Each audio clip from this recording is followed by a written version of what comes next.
प्यारे बच्चों, अगला क्वेश्चन है। रीना के घर के सामने 10 मीटर लंबा और 4 मीटर चौड़ाई का आयताकार लॉन है। इसे दो छोटी भुजाओं और एक लंबी भुजा के साथ बाड़ लगाकर प्रवेश द्वार के लिए 1 मीटर का अंतर छोड़ा गया है। तो बाड़ की लंबाई बतानी है।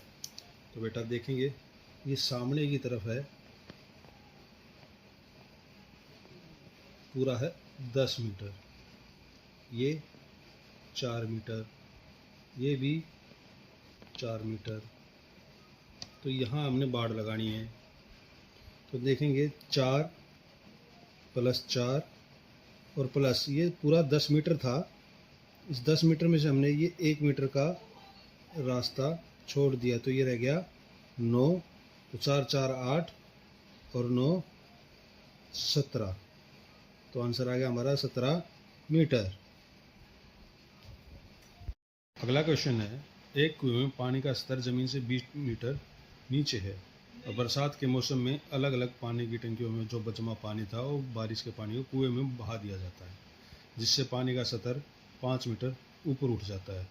तो कुएं की दीवार 1 मीटर 20 सेंटीमीटर ऊंची है और 80 सेंटीमीटर उसकी ऊंचाई पर एक चरखी लगी हुई है। तो राहुल कुएं से पानी निकालता है और रस्सी की न्यूनतम लंबाई जो हमने बतानी है वो क्या इस्तेमाल करता है, वो हमने बतानी है। पहले बेटा ये देखिए, पहले जो कुएं का पानी का स्तर था वो था 20, 5 ऊपर उठ गया है, तो अब वो स्तर आ गया है 15 पे। ठीक है, यानी कि पानी का स्तर यहाँ से लेके ये जो था ये 15 मीटर। ठीक है, इसमें हम ये प्लस कर दें और फिर हम ये प्लस कर दें, ये जो चरखी की लंबाई थी और ये इसकी बाड़ की लंबाई थी, इनको हम प्लस कर दें तो हमारा आंसर निकल जाएगा। तो करते हैं। 15 तो ये था, मीटर था ये, प्लस 1 मीटर 20 सेंटीमीटर दूसरा था, प्लस 80 सेंटीमीटर चरखी की लंबाई थी।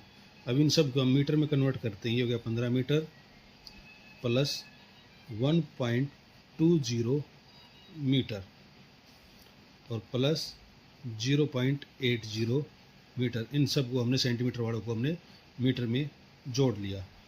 अब 15 प्लस इसको जोड़ेंगे तो ये हो गया 2 मीटर। तो 15 मीटर और 2 मीटर, हमारा आंसर आ गया 17 मीटर। तो हमारा आंसर आ जाता है बेटा 17 मीटर। अगला प्रश्न है हमारा बेटा, ये एक ट्रायंगल दी गई है, दो जुड़ी हुई, इसमें हमने x की वैल्यू निकालनी है। ठीक है, और ये बताना है इसके हिसाब से एंगलों को देख के कि क्या आएगी x की वैल्यू। अब ये एक ट्रायंगल दिखाई दे रही है तुम्हें ACB, और अब ये जानते हैं कि तीनों ट्रायंगल्स के जब हम एंगल्स के तीनों हम उसको एंगल्स को जोड़ते हैं ट्रायंगल के, तो उनका सम आता है 180 डिग्री। तो यहाँ अगर हम इन दोनों को जोड़ दें 35 और 25 को, तो ये हो जाता है 60 डिग्री, इसका और इसका सम। ठीक है, अगर मैं इसको 180 में से माइनस कर देता हूँ तो ये आता है 120 डिग्री। तो ये एंगल कितने का आ गया बेटा हमारा 120 डिग्री का। ठीक है, अब हम एक एंगल सम प्रॉपर्टी एक और होती है कि आउटर साइड का जो एंगल होता है, जो बाह्य एंगल होता है किसी भी ट्रायंगल का, वो अंदर वाले दोनों जो सम्मुख एंगल होते हैं, जो अपोजिट एंगल होते हैं, उनके जोड़ के बराबर होता है। जब ये 120 की तरफ से हम अंदर जाएंगे तो एक ये एंगल और ये एक एंगल इन दोनों के जोड़ के बराबर हो जाएगा। तो 120 में से 60 ये गए तो कितना आ गया बेटा, ये आ गया 60 डिग्री का। ठीक है, क्योंकि इन दोनों का जोड़ 120 के बराबर होना था। अब अगले पे चलते हैं। अब ये x और ये 60 ये लीनियर पेयर बना रहे बेटा, रैखिक युग्म। तो जब ये रैखिक युग्म बनाते हैं तो इन दोनों का सम हो जाता है 180 डिग्री। तो 180 डिग्री में से यानी इन दोनों का जोड़ कितना हो गया 180 डिग्री, और 180 डिग्री में से जब हम 60 को माइनस करेंगे तो x आ जाएगा मेरा 120 डिग्री। तो हमारा आंसर हो जाता है C। अगला क्वेश्चन है बेटा, एक परिवार में गेहूं की खपत चावल की खपत से 4 गुना है। दोनों अनाजों की अगर कुल खपत 80 है तो परिवार में खपत चावल और गेहूं की जो हमने दोनों बतानी है, यानी दोनों में कुल खपत 80 है ना। तो 80 के हिसाब से देखिए बेटा, 16 और 16 ये तो 32, यानी कि आंसर तो नहीं हो सकता। 64 और 64 128 ये भी नहीं हो सकता। तो बचे ये दो आंसर, इन दोनों में से हमारा आंसर एक होगा। अब ये देखिए, गेहूं की खपत चावल की खपत से 4 गुना है, यानी ज़्यादा किसकी है, गेहूं की, और गेहूं की खपत चावल से ज़्यादा है। अब इन दोनों में से यहाँ हम कंपेयर कर सकते हो कि किस में गेहूं की खपत ज़्यादा हो रही है। यहाँ तो चावल की खपत ज़्यादा हो रही है, तो ये हमारा आंसर नहीं हो सकता, तो ये हमारा आंसर है। ठीक है, इसको कंपेयर करने के लिए 16 चौके 64 और वही 4 गुना हो रही है, तो हमारा आंसर हो गया ए।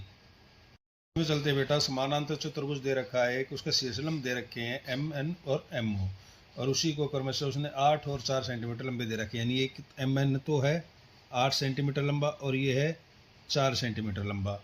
अब हमने इसका एम जी के का परिमाप ज्ञात करना है। उस परिमाप के लिए हमें क्या करना पड़ेगा, हमें ये साइड निकालनी पड़ेगी बेटा, तो तभी तो हम परिमाप निकाल पाएंगे।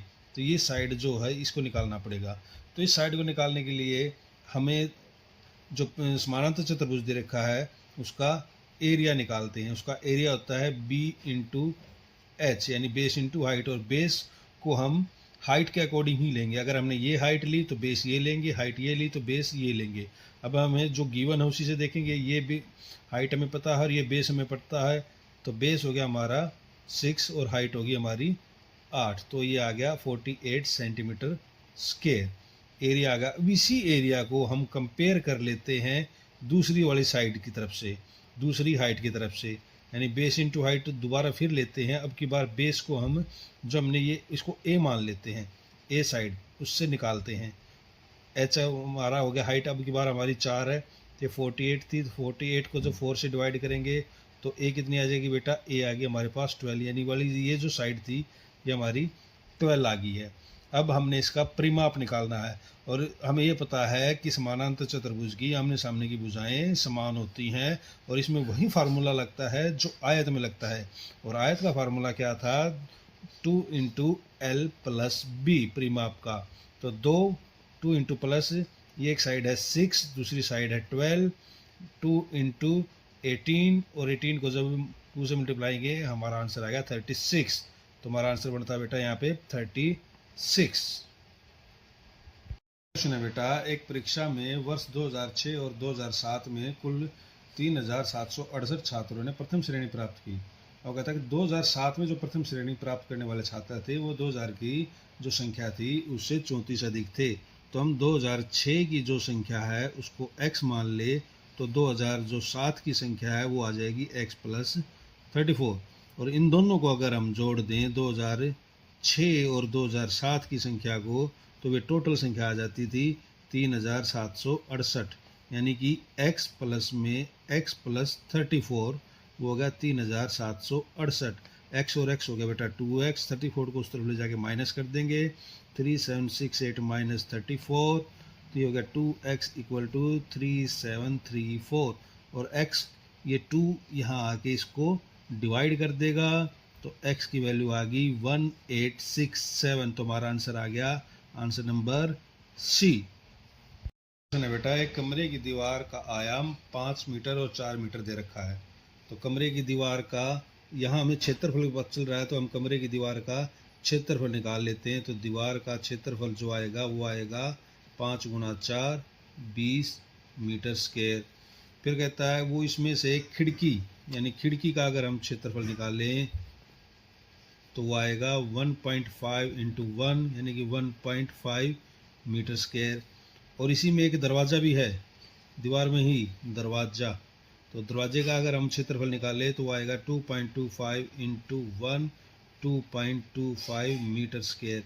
वो कहता है अगर इन सब चीज़ों को हटा दिया जाए तो जो एरिया बचेगा दीवार पर, हमने सिर्फ उसको पेंट करना है, तो उसका क्या एरिया, क्या क्षेत्रफल निकलेगा। तो हम 20 में से 1.5 और 2.25 को माइनस कर देंगे। तो 20 में से हमने माइनस किया 1.5 और 2.5 को जब हम ऐड कर लेते हैं तो ये आता है बेटा 3.75, और जब 20 में से 3.75 को माइनस करेंगे तो आंसर आएगा हमारा 16.25 मीटर स्क्वायर। तो हमारा आंसर हो जाता है बेटा आंसर नंबर सी।